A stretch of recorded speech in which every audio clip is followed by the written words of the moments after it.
three fantastic individuals with a depth of experience in hiring financial aid staff. Let me introduce the team. First, we have Tim Parry. He is the current Interim Director of Financial Aid for West Texas A&M. He's been in the financial aid higher ed industry for over 20 years, working with both large and small institutions.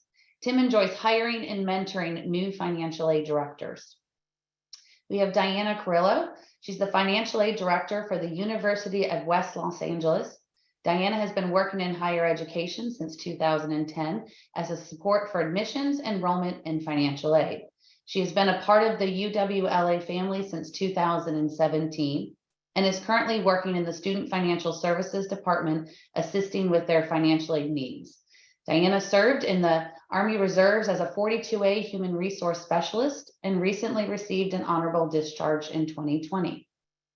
Rachel Gordon, my co-host, is the Chief Operating Officer at Education Compliance Management. Rachel is a highly experienced enrollment management and financial aid professional.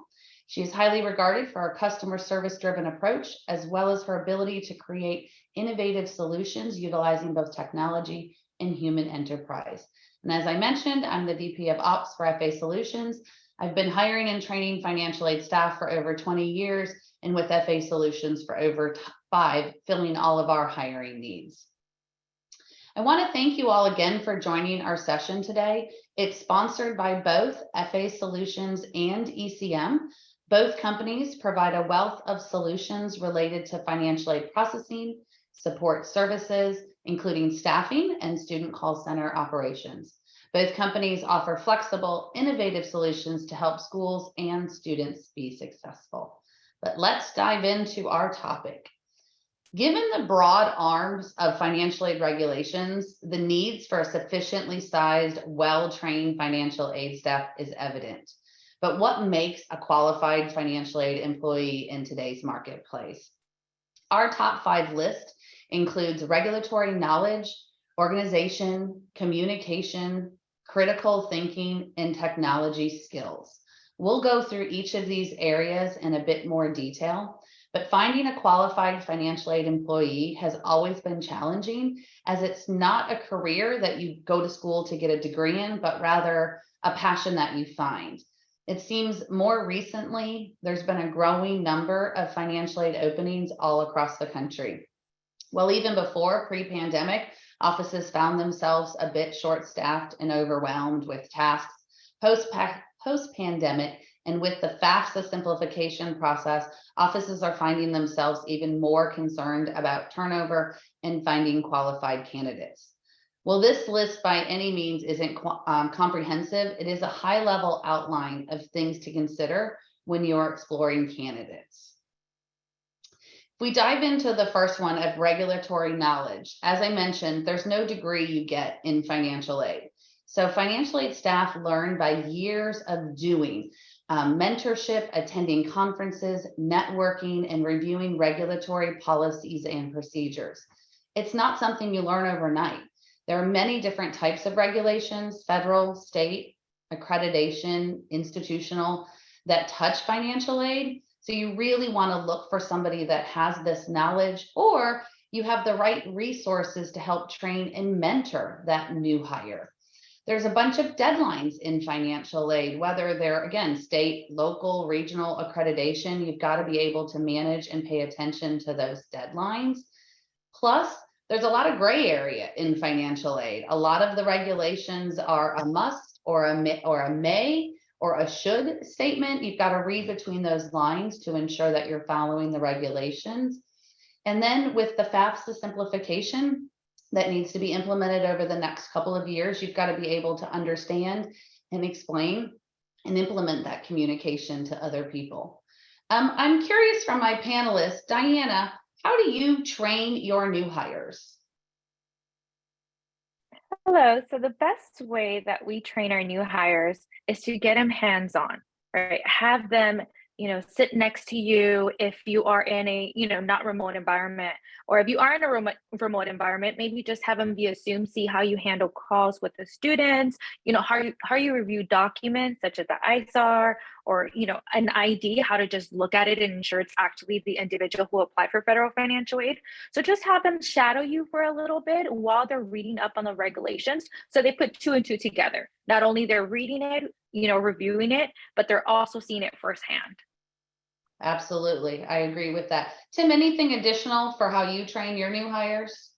Yeah, I've had the privilege of working for large schools. I've had the advantage of working in smaller schools, and depending on your resources and what you can have, a larger school, a larger financial aid department maybe could afford to tap into a training expert, someone that will take that new employee aside for a week, maybe 2 weeks, and just simply go over systems, regulations, how financial aid works in general.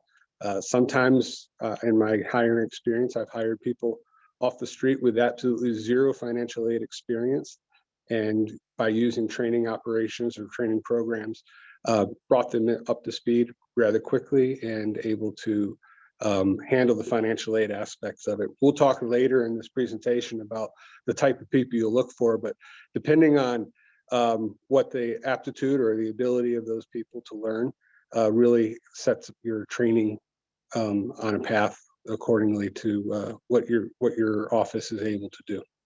I think that's true. When I worked at a large university, we had a robust training department and could hire brand new, no experience, but they would go through a 3 to 4 week training program. At FA Solutions and ECM, I think one of the benefits here is that all of our employees have a minimum of 8 years experience in the industry and have a wide network of experiences, resources, and connections. So when we bring on somebody, we're just kind of molding them as part of our team and to help the schools versus having to start from scratch. So there's several different ways to approach it. Rachel, did you want to cover organization? Happy to. Thank you so much, Bridget. So when we're discussing organization, we're talking about it from many different aspects. I know Bridget and myself interview pretty much daily. And when we're talking to candidates, we really want to hear, how are you balancing the many deadlines you have, whether they're student-facing, report-based, waivers that are coming and possibly expiring, student applications, scholarship applications, award years. We live in what I like to call in a financial aid realm, organized chaos. We always have things coming at us from all different directions. Every financial aid administrator comes in every day with a plan. We really feel motivated. We believe this is what the day is going to be. That is never the day that we face, ever. So the question that I have when I'm asking someone, how do you remain organized? It's not a system that would work for me. It's a system that I truly want to hear, or any hiring manager, that you have fleshed out that works for you. I've heard some people who use spreadsheets. Calendaring is a huge one. We all know we have many deadlines or anticipations of what's going to come for that year for the school that you're working with. One that works for me is I love the color-coded Post-it.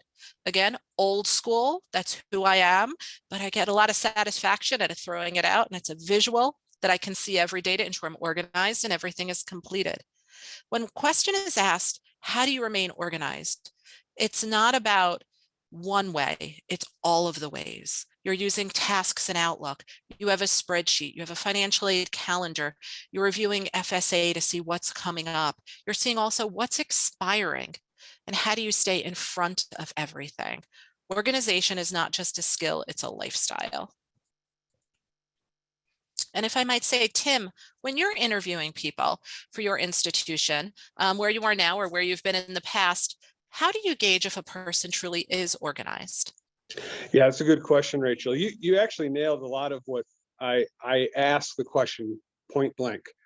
In a fast-paced environment, how do you stay organized? And I asked the applicant that question. And I'm wanting to hear exactly what you were saying. Not one answer fits everything. There's people where I had a young lady that used a whiteboard that wrote everything down on a small little whiteboard that she kept on her desk. And she got the thrill of taking her finger and wiping that line off the whiteboard, but that was her answer. What I don't want to hear is, I've never worked in a fast-paced environment, or I not quite sure how I would organize myself. I always find myself disorganized. Yeah, that's going to be a disqualifier for me probably pretty quickly. That's a good point. Mhm. We will be, if you guys want to post any questions in the Q&A, we'll circle through those at the end and address anything that maybe we don't cover during the presentation. So feel free to put questions out there throughout. Communication skills is also a really important factor when thinking about what type of person to hire. Communication probably could have even been higher up on the list. A candidate has to definitely be able to build those strong relationships with other departments.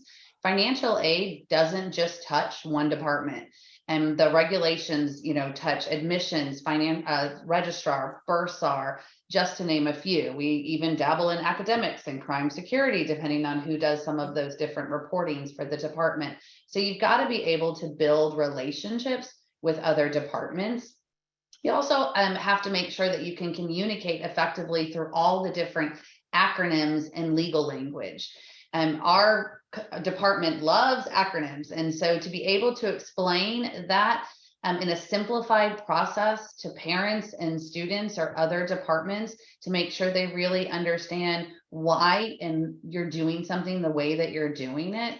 And then I think you've got to have a lot of empathy in financial aid. And we're often talking to students and families about very difficult conversations, be it loss of jobs, abuse, homelessness, anything like that that might impact eligibility. You've got to be able to talk to the student about that in an empathetic manner, because you're asking for documentation that's often not comfortable to give.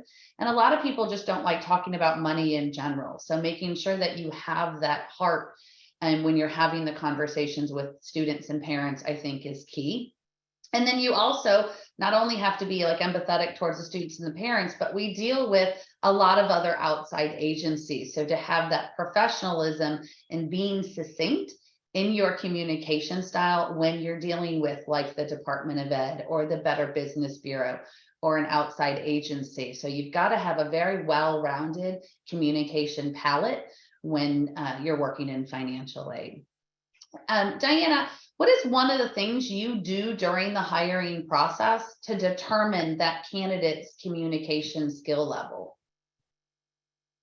So to determine the communication skill level for a candidate, we normally start at the beginning. From the moment you receive that resume and their cover letter, you want to see how they're, engaging with you via that paper form, right? Because that's essentially it's your first impression of them, right? So can they communicate, via writing as well? Because some of our communication is done via email, right? With our students, parents, or, other departments. So we want to see that. We also want to see how they communicate when we first contact them via phone, right? So we're going to contact them via the phone to see if they're, able to come in for the actual interview, if it's via Zoom or, remote, or if it's in person. So we want to see how they're communicating, engaging with you during that phone conversation, if they're able to stay engaged and answer your questions. And then also during the actual interview process, you want to, hear how they're communicating with you, how they're answering your questions, if they're engaged the whole time. And then you can also ask them, a situation that they might have had at, prior employment, how did they deal with a difficult conversation they had to have with somebody else, if it's in the financial aid world or depending on what they did, just so they can give you a little, story about them and how they communicate. And then you can use those 3, times that you have to communicate with them to see how they communicate with you. Yep, I would agree. Good answers. Is the whole life cycle of the hiring, you get the variety of communication styles and see how they react and their different responses to that. I think the next topic we have is critical thinking skills. Rachel. Thank you. Critical thinking is so important in this industry. We live in a world where words matter. It's not just about the numbers. We're reading regulations, policies and procedures, consumer information. There's so much out there that we're dissecting that we really have to take a deep dive into to understand. when we're interviewing various different people, it's important for us to always know that one size doesn't fit all. There are so many different positions in financial aid. There's an array of different skill sets that are needed for each, whether it's somebody who is specifically doing R2T4s, verifying files, or possibly you are the most wonderful customer service driven individual who is fantastic on the front line. We are always looking for different skill sets in each position. And it's important to know not just what are your skill sets, but what position best fits you. There's no degree in financial aid. None of us went to school to become a financial aid administrator. Some of us wanted to be lawyers, social workers, accountants, but nobody thought this is exactly their path. But somehow we are an analytical group who has a passion for what we do and the people that we help every day. We are all self-taught. One of the items I know I frequently ask candidates is, where do you learn? What are your resources? You hear about the handbook, you hear about the various different websites, accreditors. I love to hear about people's networks. Who are their mentors? Who have they learned from and they just absorb knowledge from? It's wonderful to hear about various different ways in which you're looking for information, not just federal, but state level as well, possibly the VA. There are so many different types of aid out there. It's important to hear that you are diversified and that you know that and you understand that. Each student situation is going to be very unique. You could have two students in the same household with the same mother and father, completely different situations. We need to know how to be flexible and have those critical thinking skills to apply different techniques to each student and really work with them and know how to research. I still remember my first interview in financial aid. The question that I was asked by my now friend, who ended up becoming my first boss, he asked me if I could be a tree, what kind of tree would I be and why? And I remember thinking right out of college, I'm not a botanist. What is he asking me? What he was asking me was really to think critically, to see how would I dive into this question. I answered about the strength of the trunk, the colors of the leaves, the different seasons, why I needed rest. And he saw that I could think critically. I've heard people ask in interviews, how do you make a peanut butter and jelly sandwich? They don't care what you like for lunch. They want to hear that you're going to add the detail, to think outside of the box. And that's really what the important area is when you're going through an interview, to show the nuanced details about yourself and what your skill sets are, and that you can think critically. Tim, how do you find these skill sets when you're interviewing people? Yeah, it's funny, Rachel, you used an example of a, I call them a trick question, but they're often, my very first stint in higher education was doing student fraud investigation. And my team that I need to hire, I needed critical thinkers. I would know within 5 minutes of an interview if this is someone I wanted to talk to a little longer. But the question I always asked is, how many golf balls can you get on a bus? And it didn't matter what the answer was. It was, what kind of questions are they going to ask me? Qualifying questions. How are they going to get to an answer if they can, are they going to attempt? And sometimes people would just say, I don't know, 50,000. And I said, okay, you're not my critical thinker. You're not who I'm thinking about. Or I'd ask, how did you get to 50,000? And then maybe they did have the answer. But leading into that, it's just, how are they answering the questions? I'm a real big proponent of a video interview, in-person interview. I want to see where their eyes are going when they're thinking about an answer. I want to see, are they making eye contact? That goes back to the communication skills. Are they making eye contact with the interviewees, or are they shady or looking down or away from things? But on the critical thinking, I want to see their facial expressions. I want to see how they're coming up with the answers that they're coming up with. Don't always have the opportunity to have a face-to-face interview. I realize that, but those are some of the things that I'm looking for in critical thinking. And again, another slide, another part of this presentation, we're going to talk about some other things of aptitude testing and things like that I've had the privilege of working with, that also will give you some critical thinking.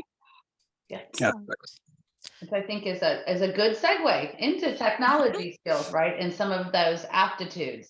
I think in financial aid, being able to use your systems effectively is super important. So being Does the person have the skill to use the different technology that your office currently supports, or maybe to suggest technologies that you haven't thought of using? So what do they come with in their prior experience that may help benefit and improve your office?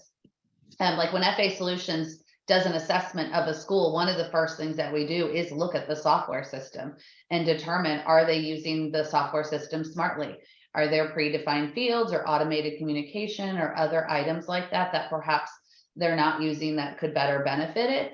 So I think having those conversations with candidates during the interview to see what systems they've used, how they've used those systems, and even looking a little more into social media. I feel like historically, financial aid people haven't really delved as much into social media as we could. But as we're finding more and more students are spending their life on their telephone looking at Snapchat and TikTok and Instagram, is there a way to utilize that somehow within your financial aid office? So I think it's worth exploring your current candidates' technology ability and see if maybe it can help further enhance or utilize your office in a different way. But even just sticking with the current financial aid world, right? We have so many websites and software systems that usually require us to change our password, 90 days or multi-factor access now. How do people deal with that? Do they, understand that they might have to be on their phone to accept one thing and then be in the software to accept another? Got to bounce between different email addresses and websites and software systems. So you really want to find people that have that technology savvy to be able to utilize all the new resources that are out there and available to make processing and awarding financial aid better. And make sure that, people aren't saving things to their desktop, but they're saving them to a network drive and following some of those security and protocols that I think are very important in this day and age to keep a school safe.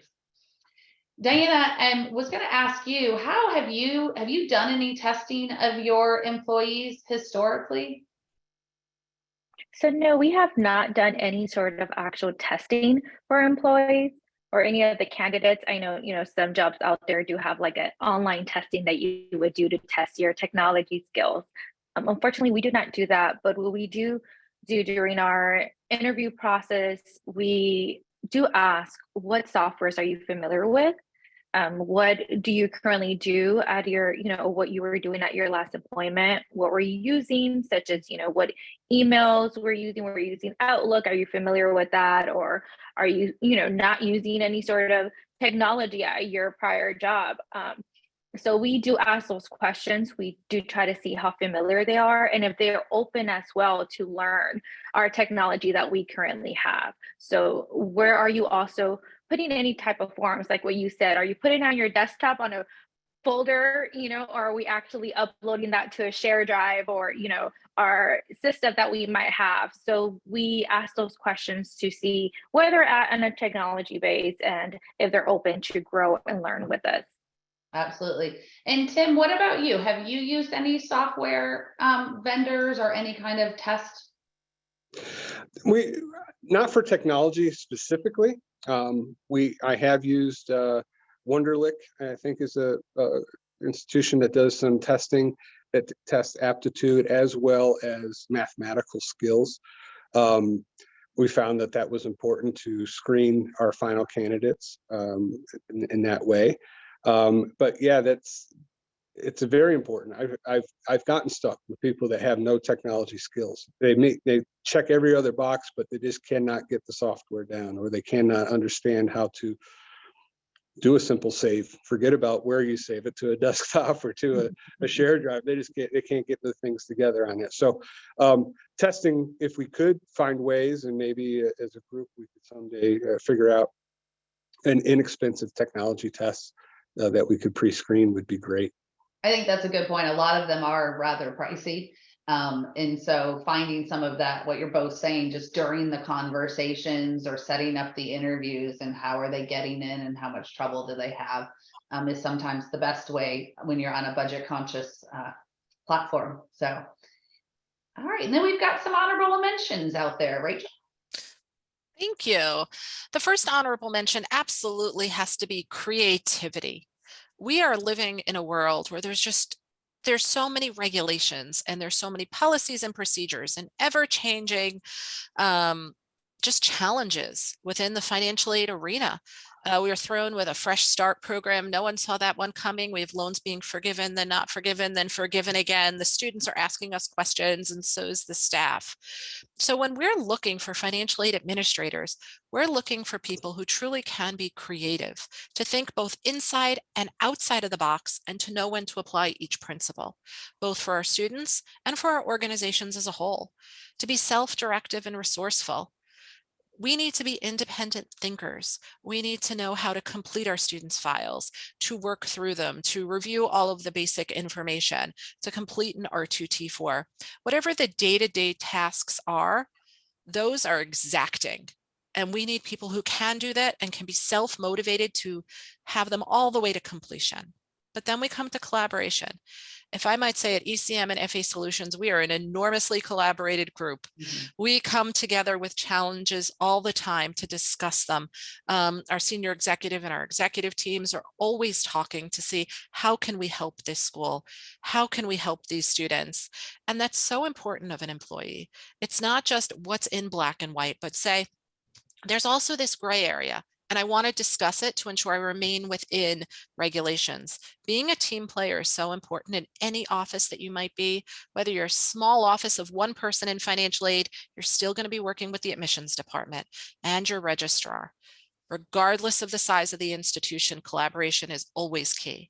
So is flexibility. As I said, we are being thrown things from every direction, and we need to go with it. We need to read, learn, and change what we were yesterday into someone new today to respond to the needs of our schools. Perseverance, fighting for our students. That's why we're all here. That is point one. From the day we walked in the door, we sat there and we learned we were here because of them.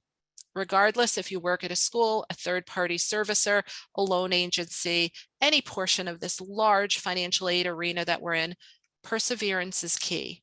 I always ask in an interview for someone to tell me about a difficult situation that they were faced with. Regardless of what the situation is, I want to hear how they handled it and what skills they used to get to the end. The outcome is going to be what it is, but it's how they faced it and how they chose to take the path forward that matters. When you're being asked a question in an interview, a lot of times it's not the question. It's how you handled the situation that we're looking for. What skills did you put forward? What tools did you use? What were your resources? It seems like a basic question, but we're really listening for key words. Those words are what lead us to the fantastic employees that over the years we've all hired at the schools and organizations that we've worked with. So when you're looking at it, it's a two-way conversation. Be comfortable, be honest, and be open. If you are the right fit for a specific position, we'll know right away. We can feel it from your answers. Just be you. Tim, might I ask you, what are some of your honorable mentions when you're interviewing people? It's a good question. I find that when you're in an office of at least one or two more people, collaboration or how you get along with your coworkers is very, very important. I'll ask the question in an interview often. Can you give me an example of when you had a conflict with this coworker and how did you handle it? I want to hear what their resolutions are, how they fixing conflicts, because all personalities. I mean, I've had offices with over 200 people in it, and you're going to have a lot of different personalities and a lot of people with different views in life, and you got to be able to work together. So it's a very important piece of it. That's a big question to ask. Diana, what would you say are some of your honorable mentions? Something that's really important for me at UWLA will be flexibility. Like we mentioned earlier, in the financial aid world, where sometimes we come in thinking this is our schedule today, and then there might be something we have to assist with admissions, or maybe with accreditation. They need you to submit something right away, and the deans are reaching out to you. So I think just asking how can that individual be flexible? What would they do in a situation if you are, you know, if you're not by yourself in that department and you're supposed to meet with somebody at 10 a.m., but something else comes along the way, how would you handle that situation? How would you become flexible? So that is extremely important as well. Perfect. Well, it looks like we've got quite a few questions from the attendees. So I'm going to pose those kind of out to the whole, the two panelists and Rachel and myself will kind of dive into these. So the first question is, in terms of training, what programs or platforms do you use for like regulations and policies? Do you have a homegrown system specific to your university or something else? So I'll go Diana first. What type of programs or platforms do you use in training regulations and policies? So we currently only use the Department of Ed website that they have. So FSA Partners, so the handbook, we use that for our individuals to get familiar. We also use our resources. So as you know, currently our third party, which is you guys use, are amazing. We do go to you guys when we have questions or things like that that we might be unsure of. There are a few gray areas where you might have to really read and adjust it to your school. So we currently use that, and the handbook for us, it's key. It's like our Bible for everything. So we just use the FSA website. I would agree with that as well. The FSA website has just all the revisions that they've done to it, I think, have made it so much more user friendly to get to the various tools and resources. But as you mentioned, still that collaboration, right? Bouncing ideas off of somebody else in the industry just to get that second opinion. And Tim, do you have anything different that you've used at various schools? No, again, larger schools, they have their own built programs, but mostly what I've used is exactly what Diana talked about. Also, NASA has some pretty useful tools as well to utilize, depending on the evaluation of where that new employee's at. Yeah, I would agree.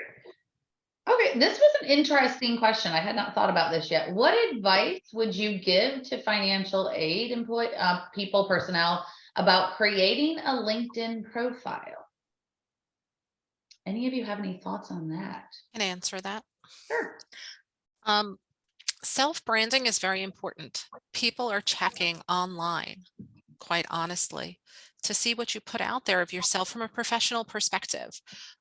Years ago, one of my mentors, who's now a president at a college, she told me very specifically that before somebody interviews you, they've already learned about you. And I think that's a very important tool to always remember. Our name is all we are, whether it's we having conversation. This is a really small community, or us out there on LinkedIn or social media. There's various different platforms that we all might belong to, that we connect, that we have conversations in. But I would absolutely suggest that you have a LinkedIn profile, you show your professional experience and your expertise, and you communicate with others in the field. Yeah, I'll be honest, I go out to LinkedIn once in a while, to see if I think I see a school or the name looks familiar, to see if maybe I have a connection or I've met that person before somehow. But I've really relied more on the resume in the interview part of the process than I truly have for a LinkedIn profile. But then again, I got this job through LinkedIn. That's how I was found. So I would say it might be, make sure you keep your LinkedIn profile up to date with your experiences and your skills. And if I might say, so did I. I got a message on LinkedIn. Yep. So I think it's definitely worth having that profile and keeping it up to date. See, another question we got is, in your experiences when onboarding a counselor working one-on-one with students, how much time of training is provided before providing them with a formal caseload of students? Is it 3 months? Is it 6 months? What type of time frame have you seen in those regards? And I'll just throw that out there if any of you have an opinion on that. I'd say it depends. It's up to the individual, and as they pick up the various different skill sets. And I think caseload is a really broad definition.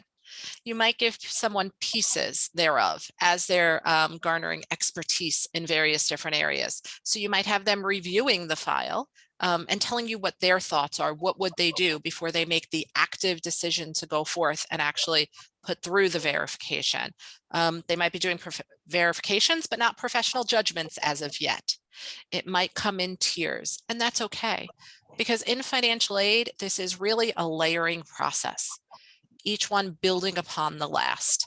You're not going to do an R2T4 if you haven't done eligibility as of yet. So I would say it really does take time.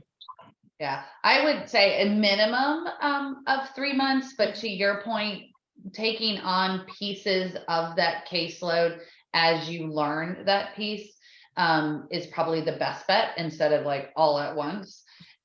Is helpful, which kind of falls into the next question, which is in regards to offering a comprehensive training program for new hires, new to financial aid. Can you speak to the features and the categories that would ensure a robust program?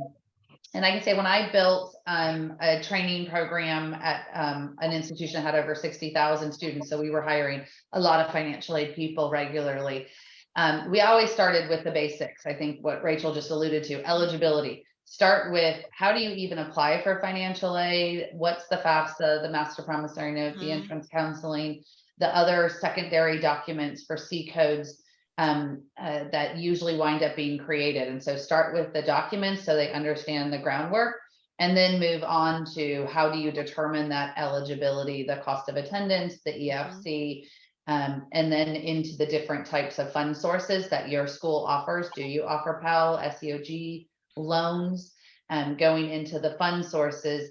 And then you move into that trickier pieces, like when there's exceptions to the normal, if it's a prorated loan or an overlapping loan, or when they withdraw and you have to do R2G4s.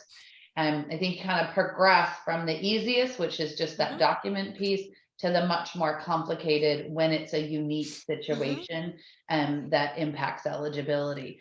I don't know if those are necessary categories, but more of a life cycle. I don't know if any of the rest of you have something else to add to that. I would add in technology. It's very important to teach the individuals how to use your specific financial aid or student information system. Although they all have similarities, they all have differences. And I'd say that's absolutely essential in there as well, to teach how to use it and where to use the various different components, where to look, what is the delta for each data element. One item that I created when I was at a very large multi-campus university, I created a financial aid dictionary so that my new hires would really understand financial aid. We speak in acronyms. We don't speak in English. That's the reality. If you've never been in this field before, you don't know what any of those words mean. So that was one of the first things we always handed out, was our dictionary. And people kept that all the way through. And over 20 years later, many of them still have it. Yep. That's a good idea. One of the other questions we received is, how would you rank these skills when hiring a new financial aid administrator? And I found that to be an interesting question, because I think when creating the deck, I put them in the order that I look for, but I am hiring for a third-party servicer. And as I mentioned, we hire people with over 8 years of experience. So I started with not regulatory knowledge, but if you were hiring somebody new to the industry, you're obviously not starting with regulatory knowledge. So how would you rank these? Would you put them in a different order, Tim? What would kind of be your thought on that? Yeah, I thought about this question or this subject as we were going through the presentation. Often when I was doing hiring, I was hiring people without any financial aid experience. And it's really hard to put these in order, but I will tell you, one of the things that I look for every time was, what kind of customer service skills does that student or does that applicant present? Whether it's an experience or in their conversation. And that points to the collaboration, it points to the creativity, it points to, the ability of critical thinking, some of it. So all the points that we have, I capture it sometimes in that aspect. I found that if an applicant does not have a customer service bend to their personality, they're not going to work out in financial aid. unless they're going to be totally technical, processing R2T4s all the time, not talking to anybody, and that's all they're doing. That's typically not what an office, financial aid office, can do. So customer service, how are they going to be treating our students, and how are they going to work with other departments? From that aspect, I guess maybe the ranking would be a little different. Yeah, no, that's a good call. It's a good question and a good thought process to kind of how it might be differently. Diana, do you have a different thing that you would maybe put at the top when you're looking at hiring a new financial aid person? I think it goes hand in hand to customer service. It will be communication skills, right? Mhm. If they are able to communicate as well, if we are hiring somebody that doesn't really have any experience, I want them to be able to communicate when they need help, when they're stuck in a situation and they need that help from other departments, if it's an admission document, if it's with the registrar, if it's within our department. I feel that communication skills also important to have, as well as customer service, because if we don't have either, I don't think you can be a good candidate for financial aid, unless, like, Tim said, unless you're behind the scenes. Right.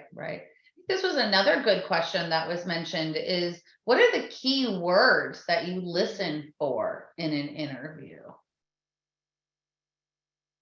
Rachel, you just mentioned how many interviews you've done. What is there a key word that you're listening for? I think I listen more for details. It's not a specific word, it's how you explain the situation. Not yeses or nos. When I always tell people, when you're talking to the Department of Ed, yes and no, no detail. In an interview, I want to hear the detail. I want to hear when you faced the situation, what were the steps that you took? I want articulation. I want to be able to feel as if I was in the presence of that moment and I heard the beginning to the end. Regardless of what the question is, I'm truly listening to the answer, and I want to know that you're going deep. The reason for that is because financial aid is detail oriented. We are a group of regulatory wordy people. We're not from the creative bunch, but we definitely are the people who need to go to the minutia, because words matter, commas matter, periods matter, details of students' situations matter. Yeah. So Diana, for me, that's what I'm listening for. Yeah, Diana or Tim, any specific word, or again, are you looking for the overall answer? There's not specific words I don't think I listen for. I do know if I hear words that I don't like, that'll change things. But no, I think I'm typically looking for, in a roundabout way, just confidence. Confidence in themselves, and it goes to what Rachel just said, is how they answering the question. But no specific words. I think I look more for, to your point of how they say it and what you're not looking for. I want answers that either say or imply like that collaboration. Because you're not working in a silo. And so I look for answers that sound like they worked comfortably or well with other individuals. But I don't think there's any specific words either that I'm really looking for when I talk to someone. Another question kind of related to it, right? So you get people on board and you want to keep them. So this question was, how do you keep the morale up on a team?